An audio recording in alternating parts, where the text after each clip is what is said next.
Hey, hey, hey, Nicole Roberts Jones here, and welcome to part two of Work Life Balance Hack and really walk you through what I call equalizing your life. So, first out of the gate, you guys, those of you that are new to me, you got to know when I have a series, I teach, like one builds on the next. So, if you missed part one, I'm going to say stop and go watch part one because I give you insight you will need in order to dig into part two here, right? So, again, if you've ever felt overwhelmed from trying to do this whole work life balance thing, which I say is a lie, the tools I'm going to give you here, they're going to build on the principles I gave you in part one, are going to make the difference for you. All right. So, quick review. I walked you through part one, the four principles you need to equalize your life. See them there on the screen. By the way, if you're listening on audio, you know, anytime again I'm with you, I'm always going to walk through slides because I'm here to teach you. NRJnetwork.com is my YouTube channel. You can come on over so you can see the slides. So, four principles. Again, be here now is principle one. Principle two is what story are you telling yourself? Principle number three is set aside time to do what is important to you. And principle four is find ways to incorporate peace of mind in your life. And my favorite is no is a complete sentence. I don't have to explain to you why. I don't have to justify. I need to honor and reclaim my time. Love Maxine Waters for saying that because I really think that as I implement this in my life and as you implement it in yours, what you're doing is reclaiming your time. Listen, if you're going to have the dominion that God created you to have in this world, the only way you're going to be able to have it is if you are reclaiming your time. If you are really making sure that your time is working to your advantage. As I read in our first episode, let me see if I can pull up this Bible verse real quick. Literally, Ephesians, not Ephesians. What's it, Ephesians, y'all? Trying to see if I can find it. Come on, come on, come on. Yes, it was Ephesians. Ephesians 5:16. Making the best use of the time because the days are evil. Making the best use of your time because the days are evil. And listen, there's so many things that come at you in any given day. And when you think about the fact that the enemy comes to steal, kill, and destroy, he's going to try to steal, kill, and destroy your time so you cannot do the thing God crafted and created you to do. That's why this series is needed and necessary. All right. So, as your homework in part one, I had you do your will of life. Remember, I walked you through this exercise. Here's the one I walked you through. And so now, listen, I'm getting ready to simplify what I taught you.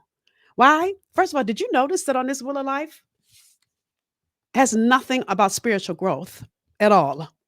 hmm One of the things I hated about my I just didn't say hated, I didn't like about my life coaching program is it didn't talk about spiritual. And so what I did when I created my Equalize Your Life system is who wants to walk around thinking about eight things? I shifted it into four. And the four areas are mental health and spiritual health, relationships, physical health and wellness, career and finances. So four areas. That's all you got to think about. Instead of all eight in this that will that may have overwhelmed you. Now, those of you who say, but I did the homework. How does that go here? Let me show you. So faith, personal growth, and physical environment. Again, faith wasn't on the last one. I added it in. So again, faith, personal growth, and physical environment are what I would call mental health and spiritual health. Family and friends, romance, all of that is relationships. Health, fun, and recreation are physical health and wellness. And then business slash career finances are career and finances. Guys, see how I simplify that? So, what I want you to begin to think about, and I asked you, kind of asked you this in the last, what do you need to feel full and complete? If you think about these four areas of your life, what is it that you need in all four of these areas to feel full and complete? So when I answer this question, here's what I need for my mental and spiritual health. I need prayer and meditation. I call this my Jesus time, right? Reading the Bible. I need vacations and spending time near the water. I told you about that last episode. My relationships. I have dinner with my husband every night. I'll walk you through how I do that. When he travels and I travel too. When I do work at nights and so does he. Girlfriend time at least once a week. I mean, once a month. Sometimes I get it in once a week if I can. Phone calls with my family. Physical health and wellness, eating clean, which is hard for me because sister girl loves some sugar and I love a glass of wine. Hard. Daily exercise. Candles. I love candles, y'all. Candles bring me peace of mind. Outdoor activities. So when the weather's nice, getting to walk outside or play tennis, even though I probably last 5 minutes. We have oh my god, I can't, ping pong table in the back. So playing that, even sitting by the pool, outdoor activities, peace of mind for me. Career and finances, money and reserves for retirement, always working toward that, and expanding my gift and my career every year. These are the things that I know I need to feel full and complete, point blank, period. When I write on here vacations and spending time, listen, I love to travel. That also is physical health and wellness for me as well. Okay. So part of your assignment is, before I start that, is I want you to think about in these four areas. Let me put them back up on the screen: your mental health and spiritual health, your relationships, your physical health and wellness, and your career and finances. Part one, here's homework out of the gate. What do you need in all four of those areas for you to feel complete? Don't go ask somebody else, should I do this? Mm-mm. Sit with what makes you feel full and complete. Once you understand this, then the next part of our exercise is to take those four areas, knowing what you need. Like I know that I need at least an hour with my husband a day. Now, we work at home now, so we have coffee chat at about 10:30 a.m. every day. And I call that because he comes in my office as if I just didn't see him with his cup of coffee and he comes to chat. So we spend about 10 minutes coffee chat. And then we have dinner about 5:30. So at 5 o'clock, I'm stopping work. I'm cooking dinner. Sometimes it's 4:30. Sometimes we don't eat till 6. It depends on how elaborate my meal is. About 6:30, 7 o'clock, I'm back in my office. And I do that at least Tuesday, Wednesday. I'm in my office. Say sometimes Monday because I have committee meetings, depending on the organization that I'm working in. But I do that because my husband and I both have. My husband runs an international business, executive vice president, and so he has clients. I mean, team all over the world, and so he always has an evening call. It's fine because we had our dinner together. Around 9 o'clock, we both commit to be off our calls and have our what we gonna watch on TV tonight time, and our evening together. But I've learned that because that's one area. I'm gonna walk you through kind of how I manage my schedule. But before I do that, I want you to understand how I even came up with that. So I call it mapping out your days. Mapping out your days. Now, why is this so doggone important? Oh, let me bring in some Bible. There's a time for everything and a season for every activity under the heavens. Now, if you go in Ecclesiastes 3:1, and read all of it, it goes on to say a time to be born, a time to die, a time to plant, and a time to pluck what is planted, time to kill, and a time to heal. So there's a time for everything. But listen, if you're going to equalize your life, you've got to allocate the time. It doesn't happen just because you want it to happen. You've got to give time and breath to it in your life. And this is why mapping out your days is so important. So listen, there's three parts to any given day, three parts of your day. Okay. Y'all with me? First part is what I call prime time.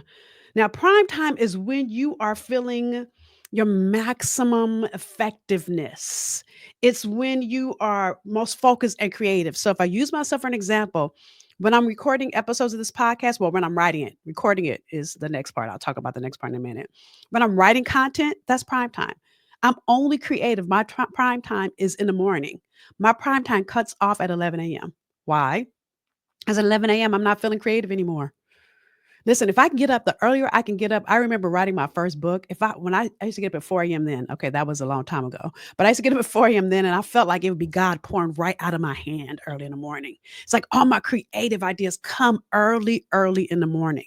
That's my prime time. If I'm writing a blog, if I'm writing episodes of the podcast, if I'm writing content of any kind, that is my prime time.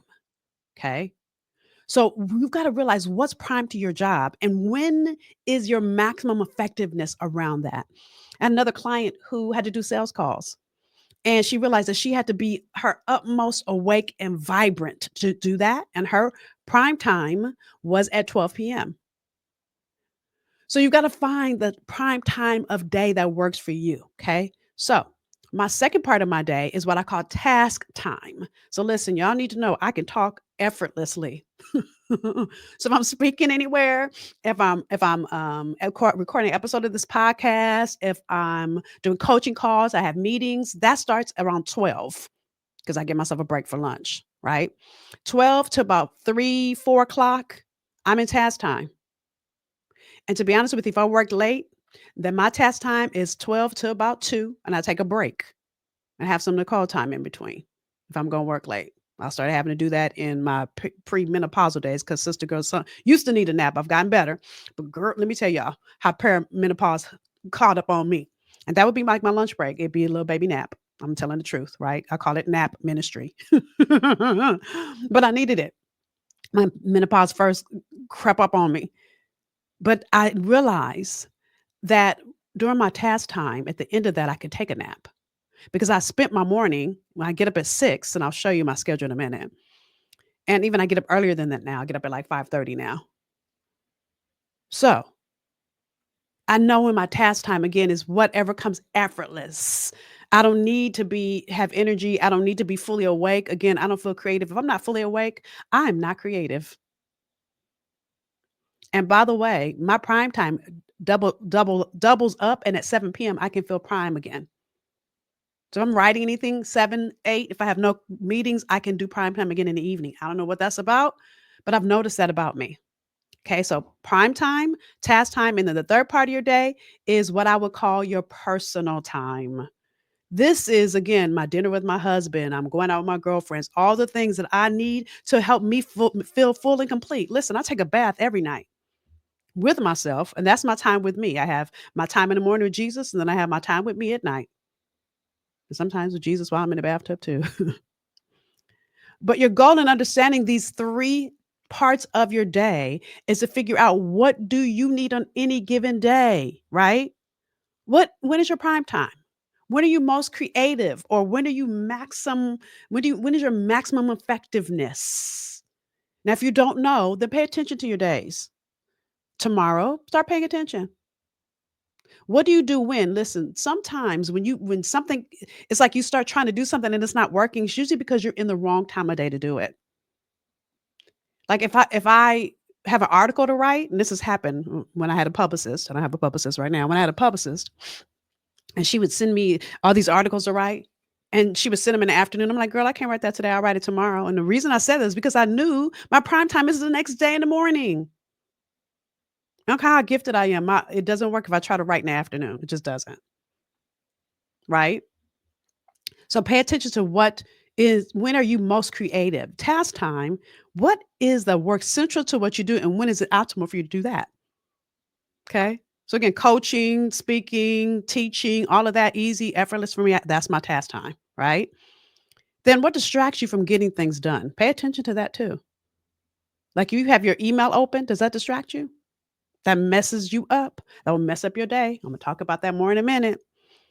In your personal time, how much personal time do you really need? Like if you know you have a child that's playing football and you know he has a game every Friday, or basketball and have a game I think it's Tuesday or sometimes on Wednesday, then give yourself the grace to block that off in your calendar and understand what needs to get done when so you can be there for your child. Y'all get that? Now, I'm going to walk you through some tools to help support you with everything I said. And for some of you, you're going to be like, oh my God, okay, Nicole, this is a lot. How do I get all this done? So let me tell you something. I created something special just for you. Now, this is my Equalize Your Life Planner. Now, let me say this. Equalizeyourlifeplanner.com is where you go.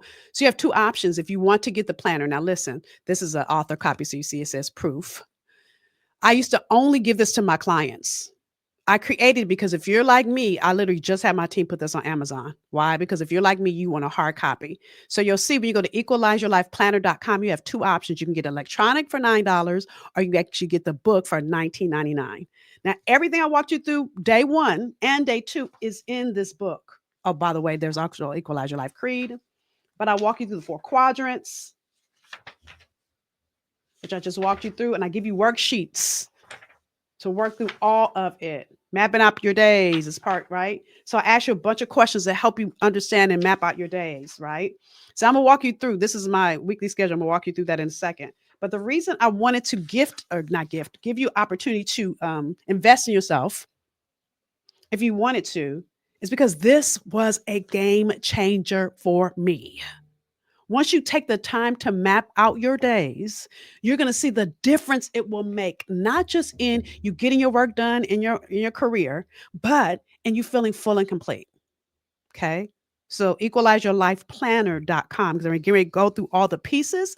And many of these pieces you will need the planner to fully understand and be able to implement. Okay. So this is an example of how I lay out my daily plan. Okay. Again, this is in my Equalize Your Life planner. I'm gonna read a couple of the things to you because it's hard to see it there on the screen. And those of you that are listening in, so I have it at 6:30, but now I get up at 5:30. Okay, so first thing I have is in His presence. Now I call it Jesus time. And by the way, I call it different things to make it sound better. Why?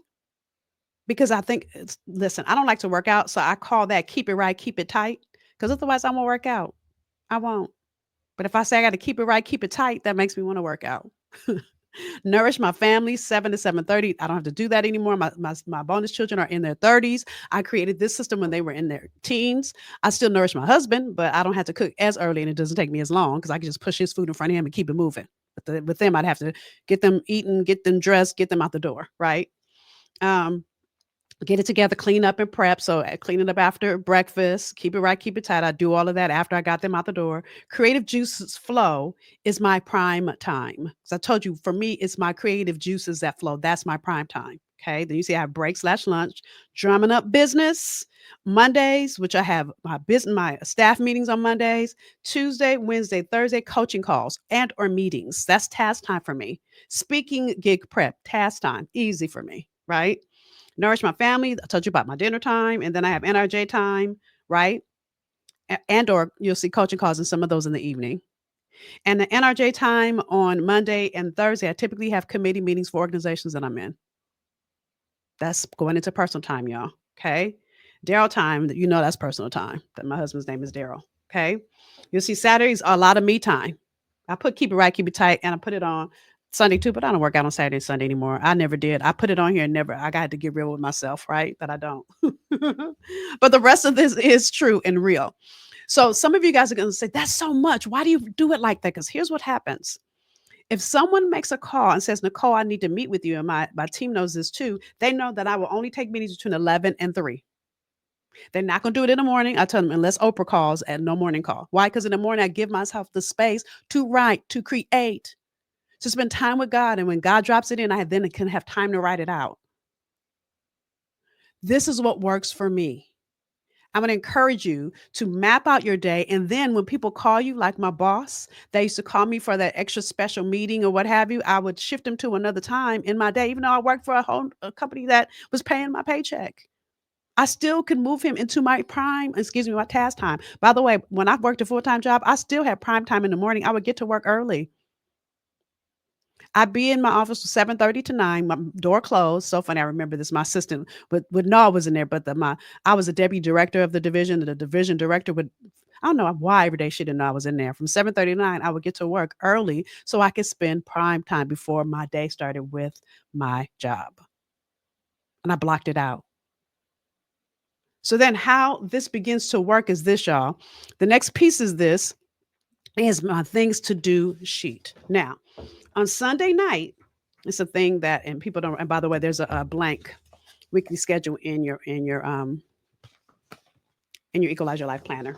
So you can plan out your days. And I suggest you do it in a pencil, or you can copy it and make and do a couple of them so you can try some different versions, because you want to try what works for you. This is about your life, not my life, not anybody else's life. You don't have to block out your days like I blocked out mine. Find what works for you. Listen, if you don't plan, if you don't, what Benjamin Franklin said, if you fail to plan, you plan to fail. If you fail to plan, you plan to fail. If you're going to reclaim your time, it comes with you planning it out. So here's what I do on Sunday night. I take my things to do sheet, especially if it's from the previous Sunday night.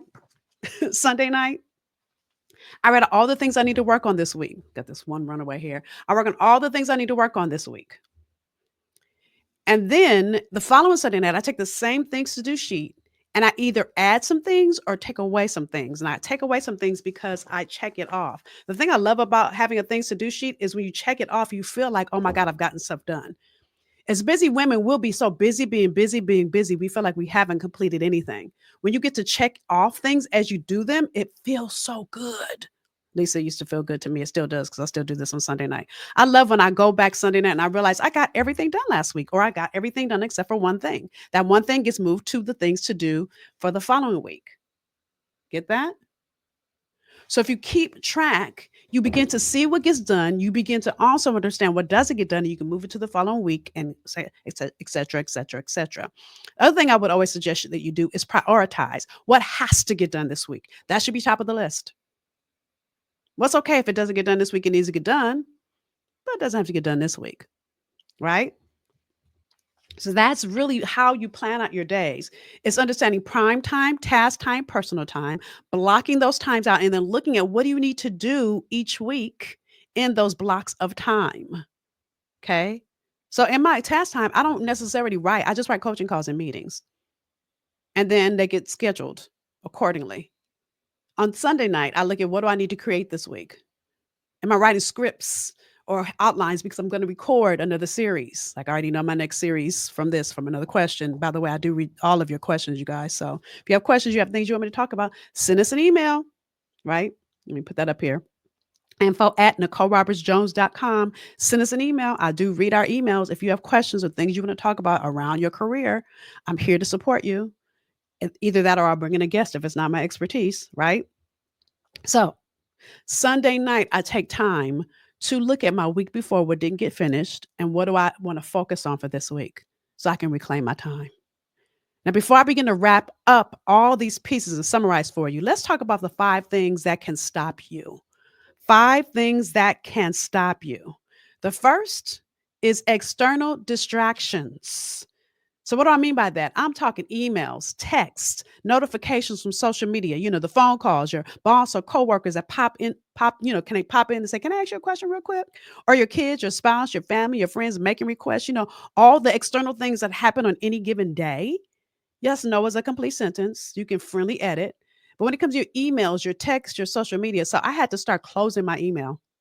Check them in the morning, close it until around sometimes at lunch I'll check them, and then sometimes, for the most part, 3 p.m. I check my emails. I did that because anytime an email comes in, ping, I stop what I'm doing, go read that email, and it throws me off of what I'm working on. Same with text messages. Sometimes I put my phone on the floor, which is where it is right now. So my texts don't distract me. And even if I get a text, if I'm in the middle of something, I don't reply. I reply on a break. Social media, whew, I try to use my same time. Again, this is me plotting out my time. In the morning, I don't look at my social media until my creative juices are flowing. My prime time is over. Because if I get stuck in the black hole that is social media, all my creativity is gone. I'll look at it once, I'll eat my lunch, I'll do the rest of my day, and I'll look at it in the evening. Sometimes I look at it right when I wake up, but I literally have to give myself time and allocate time so I don't get stuck in all the things that can distract me. If friends and family call me, text me, I friendly edit when I can talk to them. It won't be in that moment unless I'm not working on anything, unless I have no calls or meetings that day. And I don't do that because I don't want to talk to people. I easily get distracted and I'm thrown off and then things don't get done. Especially if I'm writing. Somebody, my husband talks about me. If he comes to my office, I'm writing, and God is pouring it in. I'm just going like this. I don't. And the reason I don't say anything, he knows. He's like, "Oh, you doing a hand, right?" It's because I got a creative thought, and if I say something, it's gonna throw me off. I got to keep writing. So I just put my hand up and I'll just keep going. He knows it's so hilarious. But anyway, so you've got to be like a dog on a bone with your time and not let external distractions come in. The second thing that can stop you is fake productivity. Fake productivity. All the things that make you feel important, all the things that make you feel like, "Oh, I've done something," and you haven't, like posting to social media. Listen, as a business owner, I could be in social media forever. I have to limit it because, listen, that's a fake productivity hack because that's not being productive. Or maybe you're sitting in a colleague's office and you think, "Oh, it's being productive because we're talking about," you're just hanging out. You got to realize there are times that you do need to hang out, and I get that too. But don't let that fool you into the fact that that is not being productive. Or how about the meetings that you don't have no business being in, that are not conducive to your time? If you're going to reclaim your time, think about what honors your time and what doesn't. Third thing that could distract you is obsession with your work. The thing that's interesting is with this one, Bible verse here, Luke 5:15 through 16. This is talking about Jesus. However, the report went around concerning him, talking about Jesus, all the more, and great multitudes came together to hear and to be healed by him of their infirmities. So he himself often withdrew into the wilderness and prayed. So Jesus was not going to be overworked by all these people that knew who he was. Now, oh Jesus, I need to get healed. Oh Jesus, I need to get healed. Mm-mm. Jesus took care of himself first. He took time off. Many people feel guilty for taking time away. No, how do you listen? You cannot serve from an empty cup. If I took my, well, you can't, let me see this water bottle. If this water bottle was empty and I tried to pour more out of it, would anything come out of it? But that's what many of you do. You're working and you're working and you're working, and your cup is getting depleted, and you never pour more back into you. Even Jesus took time away. He said, oh, these people ain't going to stress me out. I'm going to go take my time to replenish, restore, recalibrate, reclaim. And so you've got to realize you working all the extra hours doesn't mean you're going to do better or grow in your career. Not when you're working from an exhausted self. I'm going to leave that one right there. Fourth one is superwoman mentality. You know, all the times you're trying to be everything to everybody and then you're nothing to no one because you're tired. If I give you an example of this, one of my clients, busy executive, and by the way, her CEO had hired me. She worked for a large uh, car company, let me say it like that. And he hired me to work with her. And she said, as we began to work together, well, you know, my boss said I'm an angry black woman. And she was a black woman. And guess what? So am I. And I said to her, as a black woman, can I tell you that you are? So my question is, what are you angry about? And she didn't want to talk about that. She wanted me to coach her to get a raise. And I said, stop.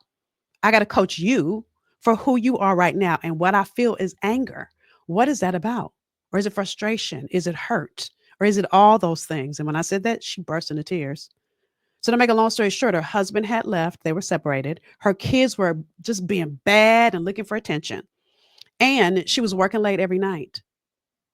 And I said to her, we walk through my Equalize Your Life system. I just walked you through so that she could reclaim the time, not just for herself, but for her husband, for her family, and yes, for herself as well. So what we did was I said, why don't you hire a nanny? And then she had to let go of the story she was telling herself about, I don't need a nanny. Yeah, you do. You need help, girl, and you can afford it. Because we grew up in a time, and I'm in her generation, where we're supposed to take care of our own kids. Baby, you making six figures. Girl, hire a nanny. And then what we did was we created space for her to cook with her kids, and her kids would then warm up the meals while mommy was working. She not instead of working till 9 p.m. at home, she'd come home at 5, but she'd work till 9 p.m. How about you work till 7? Nanny will feed your kids. You'll get home in enough time to put them in the bed, and nanny will do the homework and feed the kids. The dinner y'all made over the weekend.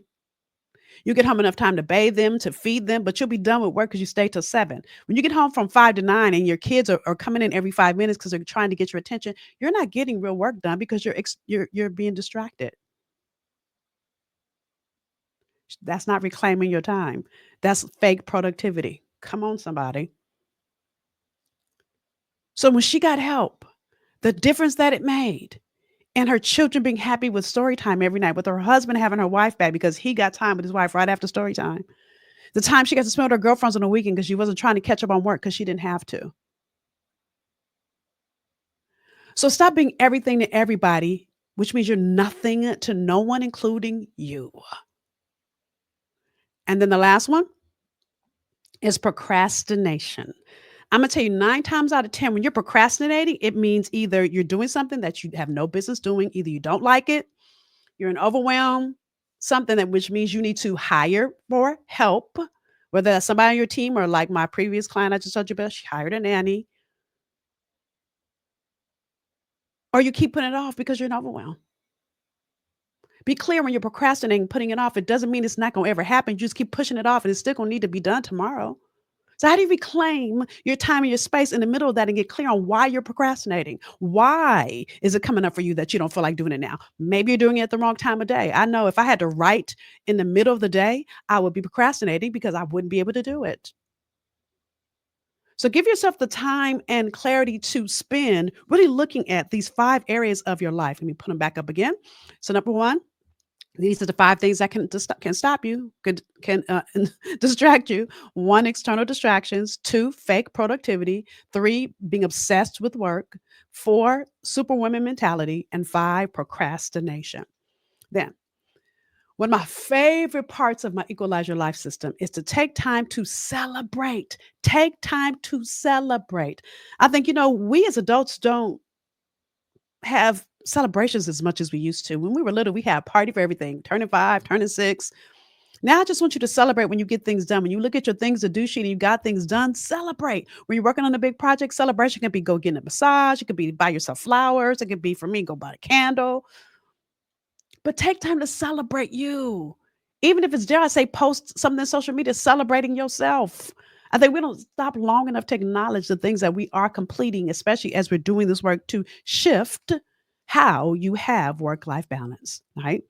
So, in conclusion, let me say the Equalize Your Life is about you getting clear on what you need to be successful. When I say successful, I mean to feel full and complete. This is about you having the life that you want and that you're lacking nothing. You can have it all. You just can't have it all at the same time.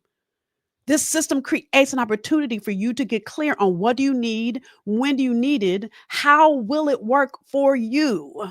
There are times you're doing things now that it's just not working. Those of you that want the system and need the support, go to equalizeyourlifeplanner.com to get the actual book, the planner, so that you can do the work. And let me just say this, and let me challenge you. As we have episodes of our podcast that come up, I want you to begin to really look at the guests that I have. What quadrant of life are they speaking from?